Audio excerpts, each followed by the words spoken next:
اللہ رب محمد صلی اللہ علیہ وسلم نحن عباد محمد صلی اللہ علیہ وسلم صلاۃ و سلام علیک سیدی یا رسول اللہ صلی اللہ تعالی علیہ وسلم۔ ذہن حاضر ہے نا آپ حضرات؟ اے بچوں تھوڑی دیر توجہ کے ساتھ،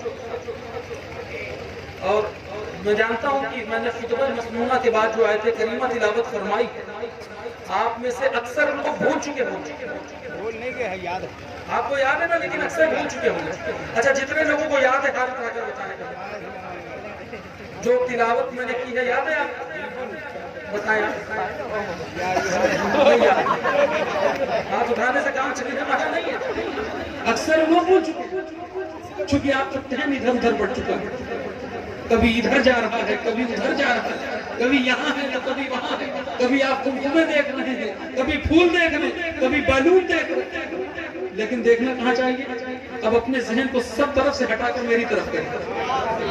میں نے جو آیت کریمہ تلاوت فرمائی، خان صاحب قبلہ، یا ایھا الذین آمنوا، اے ایمان والو، اتقوا اللہ، اللہ سے ڈرو، وَكُونُوا مَعَ الصَّادِقِينَ، اور سچوں کے ساتھ ہو جاؤ۔ چونکہ میں نے یہ آیت کریمہ بڑی مشہور و معروف ہے، میں نے اس آیت کریمہ کو اس لیے اپنا عنوان سخن بنایا کیونکہ جس ذات کا یہ آج آپ عرس منا رہے ہیں، جس ذات کا آج آپ یہ عرس منا رہے ہیں نا، وہ ذات بھی اسی زمرے میں آتی ہے، صدیقین کی جماعت کی، صدیقین کی جو جماعت ہے، اس جماعت کے ایک شہسوار کا نام جناب حافظ وزیر علی شاہ، ایسے سچے ہیں ملت اسلامی۔ اب میں بات یہاں سے شروع کرتا ہوں، یہ اللہ والے لوگ، تھوڑا سا میں آپ کو بیک گراؤنڈ دکھاتا ہوں۔ آپ آخر سوچ رہے ہوں یہ حضور سرکار سراحوسی کا نعرہ جو یہاں پر لگ رہا ہے، کون ہے سرکار سراحوسی؟ یہ حضرت حافظ وزیر علی شاہ رحمۃ اللہ علیہ کا نام جو لکھا دیکھ رہے ہیں، کون ہے سرکار حافظ وزیر علی شاہ؟ ملت اسلامیہ، پہلی بات تو یہ کہ آل نبی ہے، نبی کا خون جن کی رگوں میں دوڑ رہا ہے، اس ذات کا نام ہے سرکار حافظ وزیر علی شاہ، اولاد علی ہے۔ ذات کے اعتبار سے، نسب کے اعتبار سے سادات۔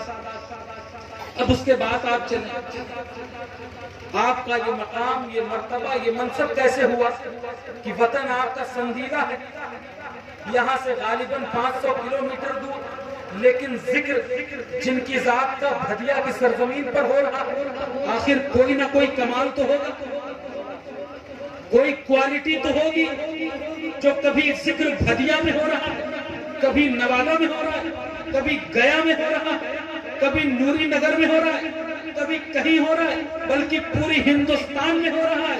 ہندوستان کی سرحدیں کراس کر جائیں آپ، پاکستان میں جا کر دیکھیں، وہاں بھی ذکر سرکار سراحوسی ہو رہا ہے۔ افغانستان چلے جائیں، وہاں بھی سرکار کا ذکر خاک ہو رہا ہے۔ افغانستان تک محدود نہیں ہے، بلکہ چائنا کی دھرتی پر چلے جائیں، چائنا والے اپنی زبان میں اس ذات کا ذکر کر رہے ہیں۔ کوئی نہ کوئی تو کمال اس ذات میں ہوگا۔ ملت اسلامیہ، چونکہ وقت کم ہے، میں اپنی بات کو سمیٹ کر آتا ہوں، وقت کم ہے، اپنی بات کو کون سی کوالٹی ہے سرکار سراحوسی جو ملت اسلامیہ آج ہم مسرور ہو کر ان کا ذکر کر رہے ہیں، سرور میں آ کر ان کا نام لے رہے ہیں، کیف و مستی کے عالم میں جھوم جھوم کر ان کے نام کا نعرہ لگا رہے ہیں۔ ملت اسلامیہ، سرکار سراحوسی اس ذات کا نام ہے جس نے اپنی زندگی کے ایک ایک لمحے کو، اپنی آنے والی ہر سانس کو خدا کے نام کر دیا ہے۔ اس ذات کا نام سرکار حافظ وزیر علی شاہ۔ ہم دنیا میں رہتے ہیں، اپنے لیے جیتے کہ نہیں جیتے؟ اپنا گھر بناتے ہیں، اپنی دیوار اٹھاتے ہو، کبھی توفیق ہوئی کہ پڑوسی کی بھی دیوار اٹھا دیں؟ کبھی نہیں سوچتے ہو، ہے نا؟ گھر میں جب بریانی کھاتے ہو کبھی خیال نہیں آتا ہوگا کہ پڑوسی کے گھر میں بھی کچھ دے دیا ہے؟ ہم جو کچھ سوچتے ہیں اپنے لیے سوچتے ہیں، لیکن ملت اسلامیہ یہ حضور سرکار سراحوسی کی ذات ہے، اپنے لیے کچھ نہیں سوچتے ہیں، اپنی اولاد کے لیے کچھ نہیں سوچتے ہیں، بلکہ اپنے طالبوں کو فرماتے ہیں یہ جو خانقاہ میں بنا رہا ہوں اولادوں کے لیے نہیں بلکہ اپنے طالبوں کے لیے وقف کر رہا ہوں، میرا دسترخوان میرے طالبوں کے لیے ہے، ملت اسلامیہ اس ذات کا نام سرکار سرا حوضی۔ آج بزرگوں کے منصب کو، مرتبے کو کرامت کے ذریعے آپ جلدی پہچان لیتے ہیں۔ فلاں شخص ہے، پانی پر تیرتا ہے، بہت بڑا اللہ کا ولی ہے نا؟ ملت اسلامیہ، میں یہاں پر اس وقت، چونکہ وقت رات کا یہ لمحہ چل رہا ہے، میں کرامتیں بیان کرنا مقصود نہیں سمجھتا۔ کرامتیں، ورنہ حضور سرکار سرا حوضی کے غلاموں کی شان یہ ہے، حضرت بشیر علی شاہ رحمۃ اللہ علیہ جو غلام ہے سرکار سرا حوض کے، ان کا حال بتا رہا ہوں کہ جہاں پر لیٹ جاتے تھے چاند طواف کیا کرتا تھا۔ آگرہ کے رہنے والے ہیں جناب بشیر علی شاہ رحمۃ اللہ علیہ، جمنا ندی سے گزرتے ہیں، ندی دو پھاٹ ہو جاتی ہے، راستہ دے دیتی ہے، ایسے عاشق ذات ہیں، لیکن پھر بھی ان کرامتوں سے سرکار سرا حوضی مطمئن نہیں تھے۔ سرکار سرا حوضی اکثر فرماتے تھے، اے بشیر علی، یہ کرامتوں کا یہاں پر چکر نہیں چلنے والا، کرامتوں کا یہاں پر کام نہیں ہے، یہاں پر اپنے دل کو خدا کے نام کر دو، یہاں پر مجھے یہ چاہیے۔ بات سمجھ رہے ہیں؟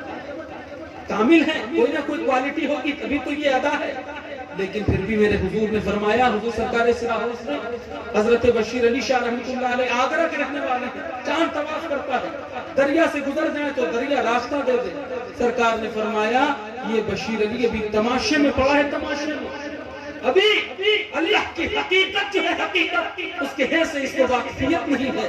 جس دن یہ اس راز کو جان لے گا، یہ سارے چکر وکر چھوڑ دے گا، کرامتوں میں الجھنا چھوڑ دے گا، حضور کے قدموں میں گر جاتے ہیں، سرکار سے گرویدہ ہو جاتے ہیں، سرکار کو اپنا دل دے بیٹھتے ہیں۔ جناب بشیر علی جب دل دے دیتے ہیں تو معاملہ اب سب دلدار کے ہاتھ میں ہے۔ اب سرکار سرا حوض نے ایسی توجہ فرمائی ہے، جناب بشیر علی ساری کرامتوں کو بھول گئے ہیں۔ اب کہتے ہیں کہ حضور، اب کرامت یہ ہے میری کہ ہمارا، اب میری آنکھوں میں آپ کی صورت ہی ناچا کرتی ہے، آپ کا چہرہ ہی ناچا کرتا ہے۔ سرکار اب کبھی آپ سے دور نہیں رہتا، ایسا عشق پیدا ہو گیا کہ کبھی اپنے قدم کو حضور کی بارگاہ سے واپس نہیں نکالا، باہر نہیں نکالا، اور وہی سرا حوض شریف پر آرام کرنا۔ ملت اسلامیہ، ایسے ایسے دیوانے حضور سرکار سرا حوض کے سرکار، لیکن ہمارے فرماتے تھے کہ اے میرے طالبوں، یہاں پر کرامت گنانا ہمارا مقصد نہیں ہے، کرامت بیان کرنا ہمارا مقصد نہیں ہے۔ اگر ہمارے یہاں آئے ہو، کرامت تو ہمارے یہاں نمازوں میں ملے گی تم کو، سبحان اللہ۔ کہاں ملے گی؟ نمازوں میں ملے گی۔ ملت اسلامیہ نمازوں میں کرامت کی ضرورت، وہ ذات حضور سرکار سرا حوضی علیہ رحمت و رضوان کی ہے۔ آپ پوچھیں گے نمازوں میں کیسے کرامت ہے؟ ملت اسلامیہ نمازوں میں کیسی کرامت ہے؟ جانتے ہیں آپ، نمازیں آپ بھی پڑھتے ہیں، نمازیں بہت لوگ یہاں پر پڑھتے ہوں گے، جو نہیں پڑھتے ہیں اللہ انہیں بھی توفیق عطا فرمائے۔ نمازیں تو سب پڑھتے ہیں، مسجد، آج جمعے کا دن تھا، آپ سب گئے ہوں گے مسجد میں، وہ مسجد جا کر آپ نے نیت کی، نماز کی نیت کیا ہوگا کہ نہیں کیا؟ اگر میں سوال آپ سے کروں، آپ نے جو آج مسجد میں جا کر نماز جمعہ کی نیت کیا تھا، اس میں آپ نے نیت میں کیا کہا تھا؟ بولیں آپ، کس کے لیے نماز پڑھنے گئے تھے؟ اللہ کے لیے گئے تھے نا؟ نیت میں یہی تو کہا ہوگا، واسطے اللہ تعالیٰ کے۔ اب ملت اسلامیہ، میں آپ سے اگلوانا نہیں چاہ رہا ہوں، آپ اپنے سینے پہ ہاتھ رکھ کر سوچیں اور اپنے دل میں یہ تصور کریں، جس وقت آپ نے نیت اللہ کی باندھی تھی، اللہ کی نیت باندھنے کے بعد آپ نے نیت تو اللہ کی تھی، کیا ملت اسلامیہ اللہ کی معرفت آپ کو حاصل ہوئی نماز میں؟ اللہ کا نور حاصل ہوا؟ بلکہ آپ میں سے کتنے ایسے ہوں گے جیسے ہی نیت باندھی ہوگی کوئی اپنے گھر کی طرف چلا گیا ہوگا حالت نماز میں، کسی کی نماز میں اس کے بچے نظر آ رہے ہوں گے، کوئی بچہ ہوگا اس کو نماز میں اس کی کتابیں نظر آ رہی ہوں گی، ہے کہ نہیں؟ کوئی سوچ رہا ہوگا موسم بڑا ٹھنڈا ہے، کوئی سوچ رہا ہوگا آج امام نے قرات بڑی لمبی کر دی، کوئی سوچ رہا ہوگا قرات بڑی چھوٹی کر دی، کوئی سوچ رہا ہوگا ابھی دوا لینا ہے، کوئی سوچ رہا ہوگا ابھی کھانا کھانا ہے، بھوک لگ رہی ہے۔ نیت اللہ کی کیے ہیں، اور ملت اسلامیہ کوئی بی بی کی نماز پڑھے، کوئی بچوں کی نماز پڑھے، میں پوچھتا ہوں کس نے رب کی نماز پڑھی؟ کس نے رب کی نماز پڑھی؟ جانتے ہیں امام غزالی ارشاد فرماتے ہیں، نمازیں پڑھنا کمال نہیں ہے، نماز کو بچانا کمال ہے، نماز کو بچانا کمال ہے۔ اور یہ بھی سنتے چلے پورے قرآن میں کہیں پر یہ نہیں آیا کہ نماز پڑھو. نماز میں جہاں صلاۃ کا ذکر ہے، نماز کا ذکر ہے، رب نے پڑھنے کے لیے نہیں کہا ہے. رب نے ارشاد فرمایا ہے نماز کو قائم کرو. اقیم الصلاۃ، نماز قائم کرو. پڑھنا اور ہے، قائم رکھنا اور ہے. پڑھنا اور ہے، بچانا اور ہے. سوال یہ اٹھتا ہے، میں آپ سے سوال کروں کہ اے گھٹیا کے مسلمان، اگر تمہاری بستی میں کوئی انسان روزانہ 1 لاکھ روپیہ پیدا کرتا ہے، کماتا ہے، آپ بتاؤ وہ انسان امیر ہوا کہ غریب ہوا؟ بولیں آپ. امیر ہوا. 1 لاکھ روز کماتا ہے، امیر ہے. اور وہی انسان 2 لاکھ روپے روز اڑا دیتا ہو، کیا ہوگا؟ غریب نہیں، پٹیچر ہوگا. 1 لاکھ کما رہا ہے، 2 لاکھ کما رہا ہے، غریب نہیں، پٹیچر ہوگا. ملت اسلامیہ تو کمال یہ نہیں ہے کہ 1 لاکھ کما رہا ہے، کمال یہ ہوتا کہ وہ 1 لاکھ بچا رہا ہوتا. نماز پڑھنا کمال نہیں ہے، نماز کی حفاظت کرنا کمال ہے، نماز کو بچانا کمال ہے. اور ملت اسلامیہ اسی نماز کو بچانے کی تعلیم اپنی زندگی میں سرکار سرا حوضی کی ذات دے رہی ہے. حضور سرکار سرا حوضی نے جو نمازیں سکھائی ہیں وہ کون سی نمازیں ہیں؟ پڑھنا نہیں، پڑھنے کے ساتھ ساتھ نمازوں کی حفاظت کرنا سکھایا ہے. ملت اسلامیہ آپ کے غلاموں کا یہ حال تھا، حضور سرکار سرا حوض کے غلاموں کا حال تھا کہ مصلی پر کھڑے ہوتے تھے. اگر کوئی شخص اتفاق سے امامت پر چلا جاتا تھا، کوئی عالم صاحب آئے، ان کو آگے کر دیا گیا. ایک ادنا طالب کا حال یہ ہوتا تھا کہ بعد نماز کے اس امام سے پوری نماز کے حالات کو بیان کر دیتا تھا. امام صاحب آپ نے پہلی رکعت میں یہ سوچا، پہلی رکعت میں یہ سوچا، آپ قوما میں تھے یہ سوچ رہے تھے، رکوع میں گئے تو یہ سوچا، سجدے میں تھے تو یہ سوچا. ملت اسلامیہ یہ حال ادنا ادنا غلاموں کا تھا سرکار سرا حوضی. خود حضور سرکار سرا حوضی علیہ رحمہ افغانستان میں کابل سے جب واپس لوٹتے ہیں اور ڈیرہ اسماعیل خان ایک سرحدی ضلع ہے افغانستان پاکستان کے بارڈر پر، وہاں ایک مسجد میں قیام کیا تھا. تو حضور کے ایک چاہنے والے تھے عالم صاحب، اور وہ مسجد میں ان کی مسجد تھی، سرکار نماز پڑھنے کے لیے گئے. اب ملت اسلامیہ نماز کا وقت ہوا، لوگوں نے امام صاحب کو آگے کر دیا. امام صاحب قبلہ مصلی پر آ گئے. مصلی کے بعد جب نماز سے فارغ ہوئے تو حضور نے فرمایا امام صاحب کہاں کہاں آپ نے مجھے ٹہلا دیا، کہاں کہاں ٹہلا دیا. نیت تو اللہ کی تھی آپ نے، اور نیت کے بعد آپ کبھی مجھے بازار لے گئے کہ حضور کے لیے ٹھنڈے پانی کا بندوبست کرنا ہے، کبھی آپ بچھونا لینے کے لیے اپنے گھر چلے گئے، کبھی کہاں چلے گئے، کبھی کہاں چلے گئے. پوری نماز میں آپ نے مجھے کتنا سننا تھا. امام صاحب قدموں میں گر جاتے. ملت اسلامیہ وہ ذات حضور سرکار سرا حوضی. کرامت یہ نہیں کہ ہوا میں اڑ رہے ہیں، ہوا میں اڑنا کرامت، ورنہ ساری مکھیاں ولی ہوتی. پانی میں تیرنا کرامت. ملت اسلامیہ یہ بھی کوئی کرامت نہیں.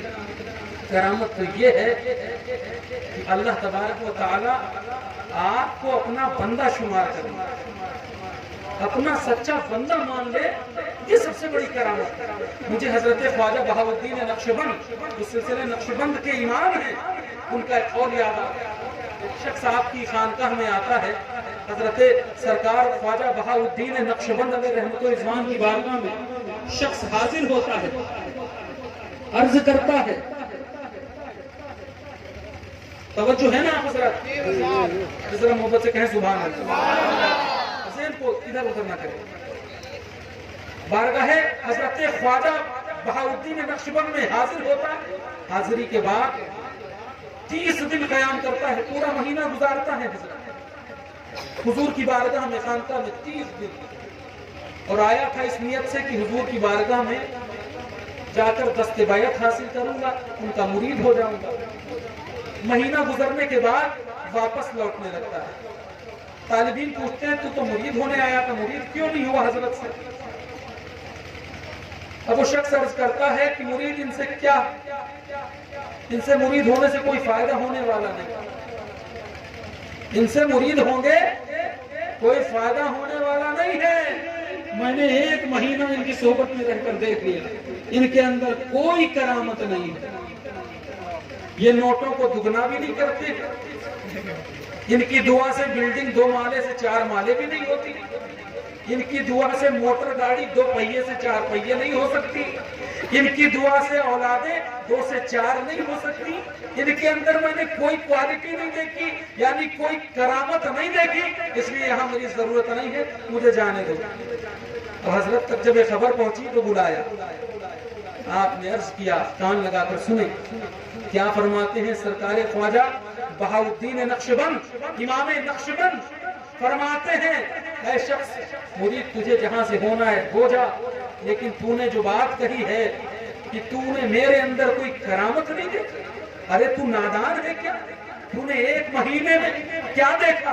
میں زمین پر چل رہا ہوں، میں زمین پر پھر رہا ہوں، میں زمین پر گھوم رہا ہوں، کبھی یہاں جا رہا ہوں، کبھی وہاں جا رہا ہوں، ارے میرا جیسا گنہگار انسان، خطاکار انسان، سیاہکار انسان، اتنا گنہگار ہوتے ہوئے بھی اللہ کی بنائی زمین پر چل رہا ہے، زمین مجھے زمین کے اندر دھسنے نہیں دے رہی ہے، زمین مجھے اندر کھینچ نہیں رہی ہے، کیا یہ کسی کرامت سے کم ہے؟ ورنہ میرے اعمال تو ایسے ہیں کہ مجھے زمین میں دھس جانا چاہیے۔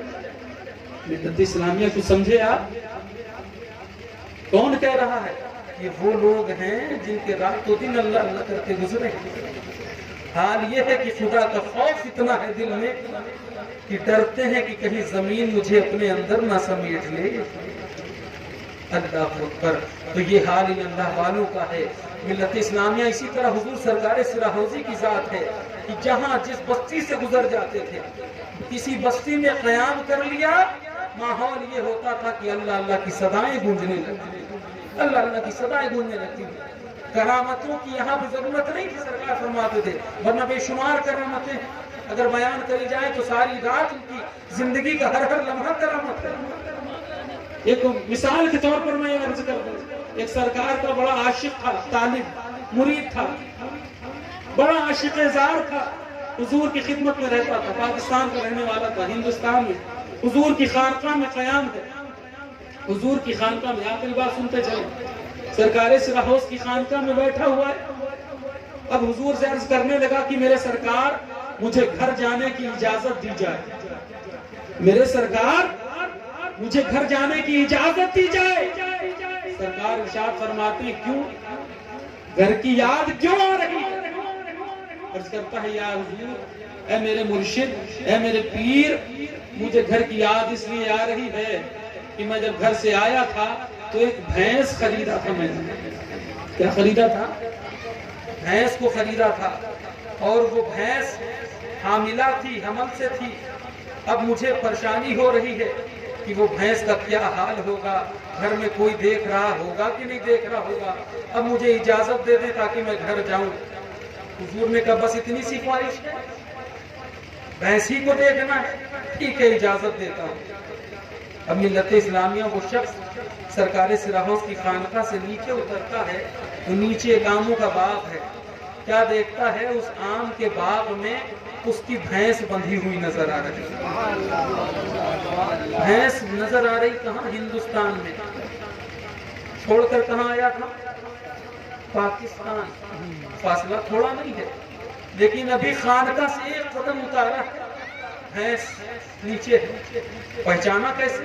کوئی اور ہوتی تو بھول جاتا، جو گلے میں پٹا ڈال کر آیا تھا وہی پٹا اس کے گلے میں پڑا۔ بڑا حیرت زدہ ہو گیا، تعجب میں پڑ گیا کہ یہ بھینس تو میں نے وہاں خریدی تھی، یہاں کیسے؟ اب واپس پھر جاتا ہے اپنے مرشد کی بارگاہ میں، حضور سرکار سراحوزی، حضور بڑا عجیب معاملہ ہے، آپ کی خانقاہ سے نیچے اتر رہا ہوں تو کیا دیکھتا ہوں؟ بھینس یہاں پر موجود ہے، بھینس نظر آ رہی۔ سرکار فرماتے ہیں، ہاں ہاں تمہیں خواہش تھی نا بھینس دیکھنے کی، دیکھ لیا؟ اب کہتا کہ حضور دیکھ تو لیا ہے لیکن بھینس مجھے پہچان نہیں رہی ہے، بہت چیخ رہی ہے، چلا رہی ہے، حضور معاملہ کیا ہے؟ سرکار فرماتے ہیں، جب تو آیا تھا یہ بھینس حاملہ تھی، اب اس کا حمل ہو چکا ہے، ولادت ہو چکی ہے، بچہ پیدا ہو چکا ہے، اب یہ یہاں آئی ہے تو بچے کو چھوڑ کر آئی ہے. ماں کی ممتا اسے بچے کی یاد دلا رہی ہے. اب یہ بچے کو یاد کر رہی ہے. اب وہ مرید بھی بڑا عاشق تھا, سمجھدار تھا کہ حضور جب بھینس بلائی ہے تو بچے کو بھی ہے نا, بچے کو بھی بلا دے. اب جو نیچے جاتا ہے تو دیکھتا ہے بھینس بھی موجود ہے اور ساتھ میں بھینس کا بچڑا بھی موجود ہے. سبحان اللہ.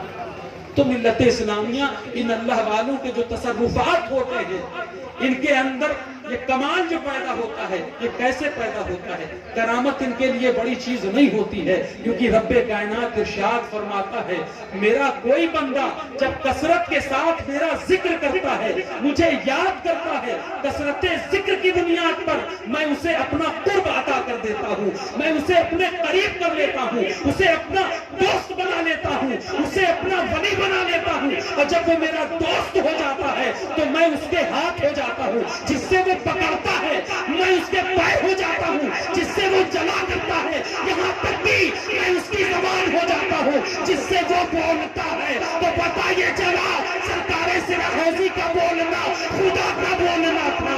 اگر سرکار سرا حوضی نے جو حکم دیا ہے وہ خدا کا حکم ہو گیا, بھینس کی کیا مجال تھی جو پاکستان میں رہ جاتی. ایک اشارہ اس اللہ کے ولی کا ہو گیا, بھینس دربار حضوری میں موجود ہے. بات سمجھے کہ نہیں سمجھے؟ اللہ کا فرمان ہے کوئی بندہ جب کثرت ذکر کرتا ہے, کثرت ذکر کثرت سے یاد کرتا ہے, جب صبح شام مجھے یاد کرتا ہے. اور ایک شان اور ان اللہ والوں کی ہوتی ہے. ملت اسلامیہ توجہ سے سنیں آپ, ایک شان یہ ہوتی ہے کہ ہم جب مسجد میں رہتے ہیں تو ہمارا دل, ہمارا ذہن کہاں رہتا ہے؟ گھر میں رہتا ہے. رہتا ہے کہ نہیں رہتا؟ ہم اللہ کے گھر میں رہ کر بھی موجود نہیں ہیں. ہم کبھی گھر میں ہیں, کبھی دکان میں ہیں, کبھی کھیت میں ہیں, کبھی کھلیان میں ہیں, اور زبان پر اللہ اللہ چل رہا ہے. علامہ اقبال کہتے ہیں تیرے سجدے تجھے کافر نہ کر دے, تیرے سجدے تجھے کافر نہ کر دے, تو جھکتا کہیں اور ہے سوچتا کہیں اور ہے. بات سمجھے کہ نہیں سمجھے؟ ہم مسجد میں رہ کر بھی خدا کی یاد سے دور ہیں, لیکن یہ اللہ والے ہیں, یہ اللہ کے جو اولیاء ہیں, جو اللہ کے سچے بندے ہیں, ان کی شان یہ ہوتی ہے کہ رب کائنات ارشاد فرماتا ہے رجال لا تلہیہم تجارت عن بیع ذکر اللہ. ملت اسلامیہ یہ اللہ والے ہیں, اللہ کے نزدیک یہ ایسے مرد ہیں ملت اسلامیہ کہ انہیں دنیا کی خرید و فروخت بھی اللہ کی یاد سے غافل نہیں کرتی ہے. یہ کھیتوں میں بھی ہیں, بازاروں میں بھی ہیں, دکان میں ہیں, کہیں بھی ہیں, لیکن اللہ کے ذکر کی, اللہ کے ذکر سے ان کی زبانیں ہمیشہ تر رہا کرتی ہیں, تر رہا کرتی ہیں. اور ایسی تر رہا کرتی ہیں ملت اسلامیہ کہ یہ جس بستی میں چلے جائیں تو اللہ کے ذکر سے وہ بستی بھی تر بتر ہو جاتی ہے, وہ بستی بھی تر بتر ہو جاتی ہے, اور اللہ کا قرب انہیں ایسا حاصل ہو جاتا ہے کہ ان کی صحبت میں جو آتا ہے اس کا دل بھی, اس کے دل سے بھی اللہ کی صدائیں نکلنے لگتی ہیں. ملت اسلامیہ تو یہ شان ان اللہ والوں کی ہے. بڑے مبارکباد کے لائق ہیں آپ حضرات جو ایسی محفل میں آپ حاضر ہوئے ہیں, اللہ والوں کی محفل میں آپ حاضر ہوئے ہیں, ذکر حبیب سن رہے ہیں. شاعر کہتا ہے جہاں ذکر حبیب ہوتا ہے خود خدا بھی قریب ہوتا ہے. ان کی محفل میں بیٹھنے والا آدمی خوش نصیب ہوتا ہے, آدمی خوش نصیب ہوتا ہے. تو اپنے مقدر پر جتنا ناز کریں کم ہے کہ اللہ تبارک و تعالی نے ملت اسلامیہ یہ محفلوں میں آنا کوئی اپنے بس کی بات نہیں ہے. ملت اسلامیہ آپ اپنے مقدر پر ناز کریں کہ اللہ نے آپ کو چن لیا ہے, اللہ نے آپ کو سلیکٹ کر لیا ہے کہ آج کی رات آپ کو ایسی محفل میں پہنچا دیا گیا. ایسی محفل کے بارے میں حدیث پاک میں آتا ہے کہ اللہ کے کچھ فرشتے جو آسمان سے زمین کے درمیان گردش کرتے رہتے ہیں, گھومتے رہتے ہیں, وہ ملت اسلامیہ تلاش کرتے رہتے ہیں. ایسی محفلیں جب انہیں مل جاتی ہیں, ایسی محفلیں ملنے کے بعد وہ ایسی محفلوں کو اپنے گھیرے میں لے لیتے ہیں. گھیرے میں لینے کے بعد زمین سے آسمان تک اپنے گھیرے میں لیتے ہیں. رب کائنات ان ان سے فرشتوں سے ان فرشتوں سے ارشاد فرماتا ہے اے فرشتوں تم نے میرے بندوں کو کس حال میں چھوڑا؟ وہ فرشتے عرض کرتے ہیں مولا ہم نے تیرے بندوں کو تیرا ذکر کرتے ہوئے پایا۔ اے فرشتوں وہ بندے کس چیز کا سوال کر رہے تھے؟ فرشتے عرض کرتے ہیں مولا وہ تیرے بندے جنت کا سوال کر رہے تھے۔ فرشتوں وہ میرے بندے کس چیز سے پناہ مانگ رہے تھے؟ فرشتے عرض کرتے ہیں مولا وہ جہنم سے پناہ مانگ رہے تھے۔ اے فرشتوں کیا انہوں نے کبھی جنت کو دیکھا ہے یا جہنم کو دیکھا ہے؟ فرشتے عرض کرتے ہیں مولا دیکھا تو نہیں ہے، اگر دیکھ لیں، فرشتے عرض کرتے ہیں اگر دیکھ لیں تو تیرا اور زیادہ ذکر کریں گے، اور زیادہ تیری سما کریں گے، تیرے محبوب کا ذکر کریں گے، تیرا ذکر کریں گے، تیرے اولیاء کا ذکر کریں گے۔ اب فرشتوں کو اللہ تبارک و تعالی ارشاد فرماتا ہے اے فرشتوں تم گواہ ہو جاؤ، تم گواہ ہو جاؤ، میں تم کو گواہ بنا رہا ہوں کہ میں نے ان تمام لوگوں کو جو ایسی محفل میں شامل ہوئے، حاضر ہوئے، گویا کسی خیال سے آئے ہوں، میں نے ان سب کو بخش دیا ہے، ان سب کو معاف کر دیا ہے، ان سب کو میری طرف سے جنت کا پروانہ ہے۔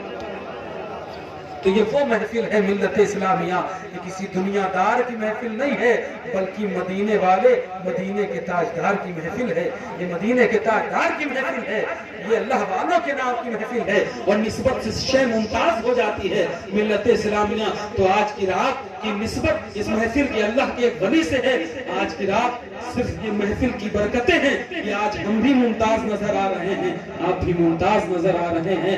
اللہ تبارک و تعالیٰ کی بارگاہ میں دعا کریں کہ مولا ہم سب کو سچا عاشق رسول بنائے، عاشق اولیاء بنائے، اور ان اللہ والوں کے نقش قدم پر چلنے کی ہمیں اور آپ کو توفیق و رفیق عطا فرمائے، اور ان کے صدقے میں ہم نے جو بے نمازی بیٹھے ہیں ان سب کو 5 وقتہ نماز پڑھنے کی توفیق و رفیق عطا فرمائے، اور ایسی نماز پڑھنے کی توفیق و رفیق عطا فرمائے جیسا کہ ہمیں حکم ہوا ہے، جیسا کہ اللہ اور اس کے محبوب کو پسند ہے ملت اسلامیہ، کیونکہ رب کائنات کا ارشاد ہے وَاذْكُرْ رَبَّكَ فِي نَفْسِكَ تَضَرُّعًا وَخِيفَةً وَدُونَ الْجَهْرِ، اپنے رب کو یاد کرو، اپنے دل میں یاد کرو، رونے کے ساتھ یاد کرو، زاری کے ساتھ یاد کرو، یہ نہیں کہ جلد بازی میں یاد کرو۔ آج تو حال یہ ہے کہ نماز پڑھتے ہیں تو بھاگنے کی جلدی رہتی ہے، کسی طرح سے نماز امام صاحب مکمل کریں میں گھر کو پہنچ جاؤں۔ ہم مسجد گھر میں پڑھتے ہیں تب بھی یہی حال ہوتا ہے، کسی طرح سے 2 رکعت جلدی سے پوری ہو جائیں۔ ملت اسلامیہ ایسا ہرگز نہ کریں، نماز ٹھہر ٹھہر کر پڑھیں، وہ صحیح قرآن پڑھنے کی عادت ڈالیں۔ آج ہمارا حال کیا ہو گیا، ہمارے گھروں میں دیکھتے ہیں قرآن دھول کھا رہا، کپڑا ہم روز صاف کر کے جھاڑ کے پہنتے ہیں، کبھی اس قرآن کی طرف دیکھتے ہیں؟ آج جائیے گا غور سے، محفل کے بعد گھر میں جا کر دیکھیے گا قرآن کس کنڈیشن میں رکھا ہوا ہے۔ اکثر و بیشتر گھروں میں قرآن پر دھول کی گرد جمع ہو گئی، اکثر گھر کا حال یہ ہے، کیونکہ ہمیں توفیق نہیں ہوتی، ہمیں توفیق نہیں ہوتی قرآن پڑھنے کے لیے۔ قرآن آج کل توفیق کب ہوتی ہے؟ ابھی 2 لوگوں میں جھگڑا ہو جائے قسم کھانے کے لیے قرآن اٹھا رہے ہیں۔ یہ قرآن ملت اسلامیہ صرف قسم اٹھانے کے لیے؟ ارے یہ قرآن تمہاری زندگی بدلنے کے لیے آیا ہے، یہ قرآن تمہارے زندگی کے اتار چڑھاؤ کو بدلنے کے لیے آیا ہے، تمہیں ذلتوں سے نکال کر تمہیں عروج پر پہنچانے کے لیے قرآن آیا ہے۔ اس قرآن نے ایک نظام دیا ہے، اور تمہارا حال کیا ہے ملت اسلامیہ؟ ہم بڑی تعریفوں کی باتیں سنتے ہیں، نیکیوں کا ذکر ہم بہت سنتے ہیں، اور ہم سے بہت بیان کیا جاتا ہے یہ کر لو اتنی نیکی، ایک بار پڑھ دو 1 کروڑ نیکی، رات بھر خان صاحب قبلہ نیکیوں کا ذکر کرتے رہتے ہیں، اور اتنا ہم لوگ مطمئن ہو جاتے ہیں کہ بس اٹھے اب سیدھے جنت جانا ہے، گھر نہیں جانا ہے، سیدھے جنت میں اپنا پلاٹ ہو گیا۔ ملت اسلامیہ حقیقت کچھ اور ہے، اتنی آسانی سے جنت ملنے والی نہیں ہے، بات سمجھ رہے ہیں؟ آپ کو اتنی آسانی سے نہیں۔ زندگی دیکھیں جن کو جنت کی بشارتیں دنیا میں دے دی گئی ہیں، جنہیں جنت کا تحفہ جنہیں دنیا میں دے دیا گیا ہے، ان کے حالات پر غور کریں، انہوں نے کیسے اپنی زندگی گزاری ہے۔ صحابہ کرام کے بارے میں پڑھیں، ان کی زندگی کو دیکھیں، جنہیں دنیا میں رہتے ان کے جیتے جی جنت کی بشارتیں دے دی گئی ہوں، کیا انہوں نے کبھی نماز کو چھوڑا تھا؟ انہیں تو مطمئن ہو جانا چاہیے کہ اب تو جنت ہمارے نام ہو گئی ہے، جنت میں ہمارا محل تیار ہو گیا ہے، اب ہمیں نماز کی کیا ضرورت ہے، روزے کی کیا ضرورت ہے، حج کی کیا ضرورت ہے، تمام ارکان ادا کرنے کی کیا ضرورت ہے۔ ملت اسلامیہ نہیں، جناب ابوبکر صدیق رضی اللہ تعالیٰ عنہ کو دیکھیں، ملت اسلامیہ رو رو کر آنکھوں پر